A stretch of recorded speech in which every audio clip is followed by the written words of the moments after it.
moogtahay sida uu soo bixi doona masiixu dajaalku maalinta qiyaame samaxuu samayn doonaa ka hor intaynaan bilaabin ku salay nabiga sallallahu calayhi wasallam sidoo kale ha iloobin ad like saarta muuqaalka laguna soo birta sabax badan faa'iido masiixu dajaalku wuxuu ka soo bixi doonaa dhanka jihada bari gaar ahaan dhulka khuraasaan si gaar ahna qabiil la yidhaahdo yuhuudda reer asfahaan wuxuu ku fidi doonaa dhulka oo dhan marka laga reebo maka iyo madiina maxaa yeelay labadooda malaa'ig ayaa ilaalinaysa mana geli karo dajaalku wuxuu u soo muuqan doonaa dadka wuxuuna sheegan doonaa inuu ilaahay yahay walciyaadu billaah allana wuxuu siin doonaa awood weyn oo ay ka mid tahay inuu si degdega u socdo sida dabayshoo kale wuxuu yeelan doonaa wax u eg janno iyo naar balse jannadiisu waa naar naartiisuna waa janno wuxuuna kaashan doonaa shayaadiinta si uu dadka u khiyaameeyo fidnadiisana waxaa ka mid a inuu ninku yidhaahdo haddii aan kuu soo celiyo aabbaha iyo hooyada ma i rumaynaysaa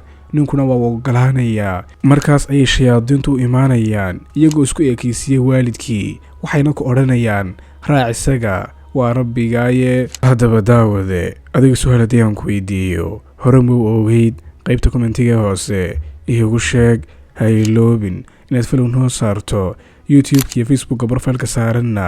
aad sabscribe dhahdo